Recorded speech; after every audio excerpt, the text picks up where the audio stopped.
Ayun mga kalingap, punta kami ngayon kay Tatay Pabling. Hindi ko alam yung daan. Ha? Hindi ko alam yung daan. Ito Sino ang daan? Dito lang sa unahan po, Nay. Mag-aagit lang. Okay. Yan sa unahan lang. Carling.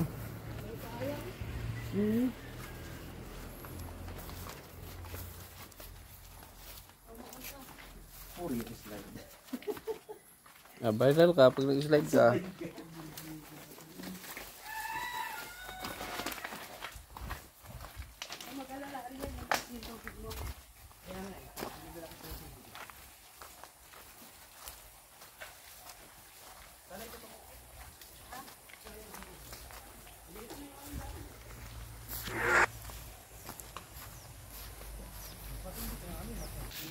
Kalimutan ko yung daan ah. Alam ko may palusong dito. Palusong ka pa. Dito dito. Ayan yan, ito yan. Diretso lang Yel. At bibigyan ka mamaya ni Ninang ng 500 sa pagbuhat mo ng bigas. Ninang. Pampahindot ng talikod nila. Ano size?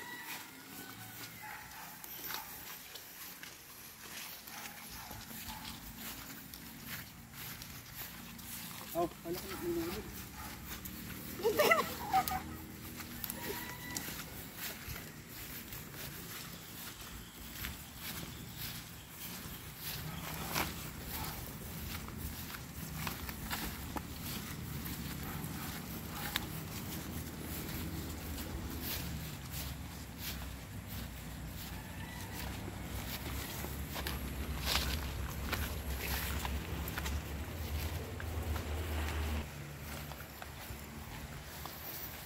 Nakasalamin ba? Baka mabas naman tayo yan, ha? Salamin pa. Pupunta ng bukid sa salamin.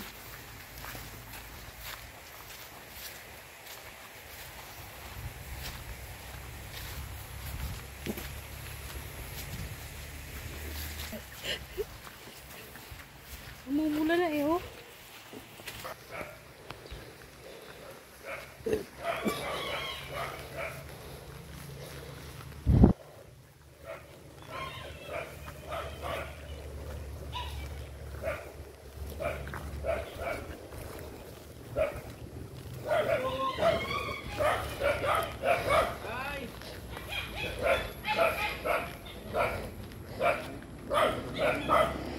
Para hindi ka kasyari. Kasi ako.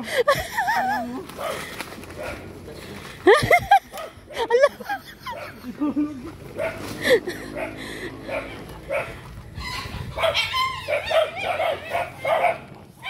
Hotel.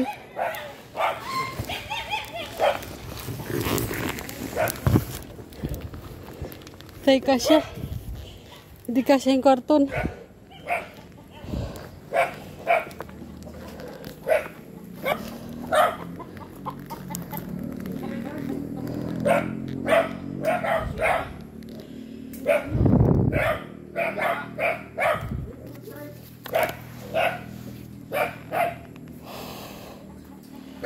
So, ayun mga kalingap. Dito na kami, ha? Ako dito, nasa Manila ka daw.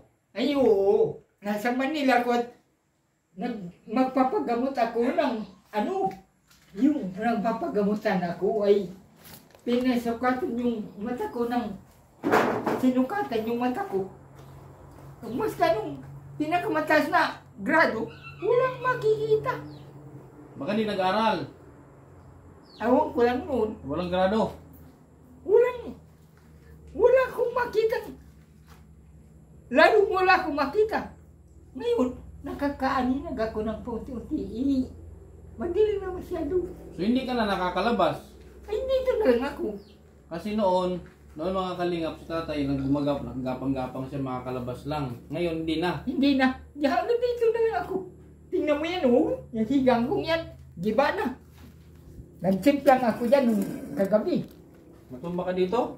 Pero, nabangga ko yung pati higang ko. Gusto na rin matulog. So paano yan dito pag yung anak mo nasaan? Yung anak ko naman ay naroon sa kabila ng ilog. Simula nung hindi umuwi. Siguro ko binaha. Tumulong pagpapalaw. So, saang lugar? Dito lang din. Doon sa kabila ng ilog sa, ano yan? Doon sa unahan. Nulo ka lang talaga dito.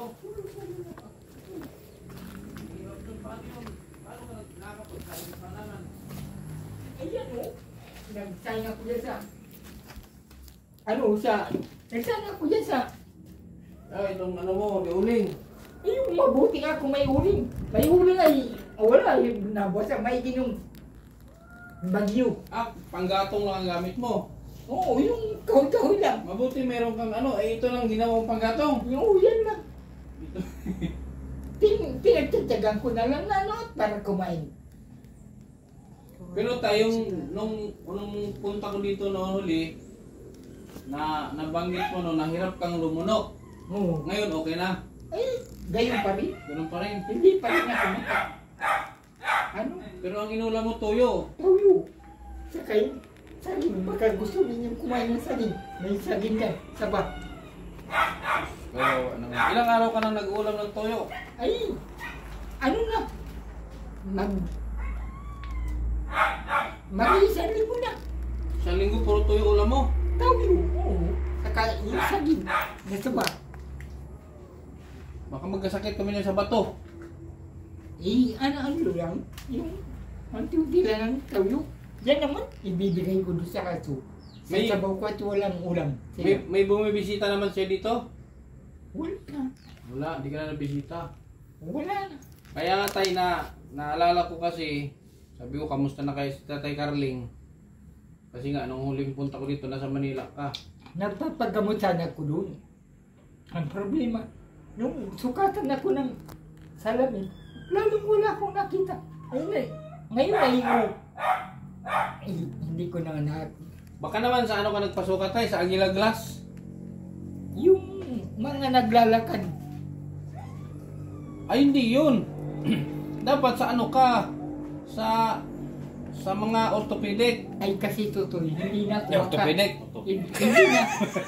Sa mga ophthalmologist. Hindi ako Sa tuhod makalakad na. Kaya, pupunta rin sa bahay ng anak ko.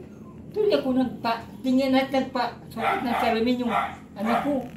Ay di, sila binigay. So, ayun mga kalingap, kawawa din si tatay dito. Mag-isa lang naman siya.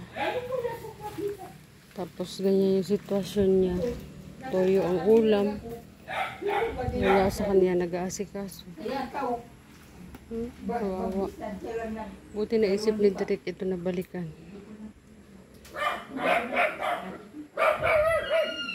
Kawawa din. Ang ulam mo, toyo na lang ang ulam mo, isang linggo. Ilang araw na lang walang kasama dito? nagdilimang araw na. Sunog ka lang dito. Dati makalinga.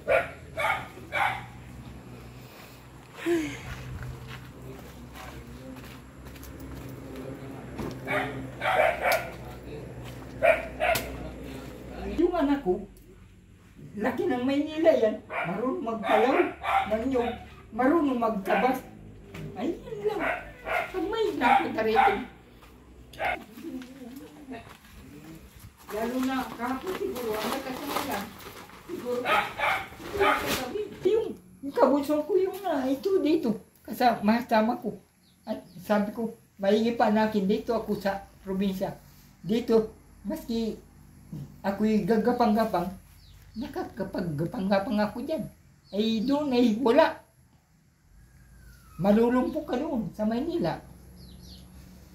Talaga. Itong bagyong Christine, ito yung bumaha ulit dito. Ang tubig ay hanggang dito. Di ba naikwento ko si tatay dati? Si tatay noon is nakasurvive siya nung, di ba sabi mo umapaw ito dati? Ano yung ginawa mo noon? Doon, sa taas ng, dyan ako nagtali. Tali siya dyan, oh, sa taas. Taas. Nagkatali yung dalawang kamay ko. Ang sabi ko sa akin, ang sabi ko na lang sa sarili ko, kung walang swerte at malunod ako, ay hindi na maghanap yung kapatid kong matandang na yan dyan. Yung pilay. hindi na maghahanap sa akin. Na ito ako sa loob ng bahay. Kaya sabi ko, sus, aking katayong ko yan. Kung kailan ako nagtanda. At saka ganito ang sistema. Talagang totoo yan. Halos ganitong buhay ay sa bagay yung ano ng Panginoon niya. Sana magtagal pa naman sana ang aking buhay ay bagay ganito na lang term. Ilang taon ka na nga tayo? Ano ako nung pinagano ko nung 1950 ako eh. 1950. 74. 74 ka na. 24. So anong naisip mo nung bumaha ulit dito? Nung umabaw na naman hanggang Ayun na, ito naman yung ano ko sabi sa akin. Papa niya, doon tayo. Kaya ako doon sa walang tubig doon. Sa labas. At mataas na to ha, umabot pa rin dito ang tubig. lampasan man. Ang lakas ng tubig dito. Dito. Sabi sa'yo, doon ako kaya kayong anak ko. Sa mataas doon. Doon kami. Inumagang basa. Inumagang ano lang.